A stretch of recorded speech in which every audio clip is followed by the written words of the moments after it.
বন্ধুরা আজকে আমরা কথা বলবো আরসিবি ভার্সেস জিটির ফাইনাল ম্যাচ নিয়ে, যেটা কাল সন্ধ্যাবেলা আহমেদাবাদে হয়েছে এবং গুজরাটের ঘরের মাঠে গুজরাটকে হারিয়ে আরসিবি দ্বিতীয়বারের মতো চ্যাম্পিয়ন হয়েছে।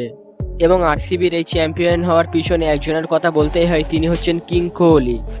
এবং কালকে ফাইনাল ম্যাচে তিনি 42 বলে 75 রানের একটি ঝোড়ো ইনিংস খেলে আরসিবিকে চ্যাম্পিয়ন করেন।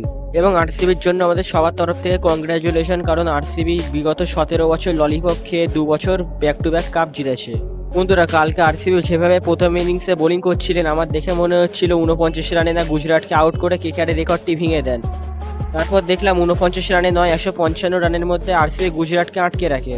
বন্ধুরা কাল বিরাট কোহলি 42 বলে 75 রান করে একতরফা আরসিবিকে ম্যাচ জিতিয়ে দেয়। এবং বিরাট কোহলির সঙ্গে কোনো প্লেয়ার তেমন সঙ্গ দিতে পারেনি। ভেঙ্কটেশ আয়ার রান করেছিল 16 বলে মাত্র 32। এবং সেখান থেকে বিরাট কোহলি দেখে শুনে ব্যাটিং করতে থাকেন এবং আরসিবি বিগত 17 বছর ললিপপ খাওয়ার পর আবারও একবার চ্যাম্পিয়ন হয়। যাই হোক বন্ধুরা, 2026 আইপিএল চ্যাম্পিয়ন হলো আরসিবি। কংগ্রাচুলেশন অনেক অনেক আরসিবিকে। এটাই ছিল আজকের ভিডিও। ভালো লাগলে লাইক, কমেন্ট, শেয়ার এবং সাবস্ক্রাইব করে দেবে। ধন্যবাদ।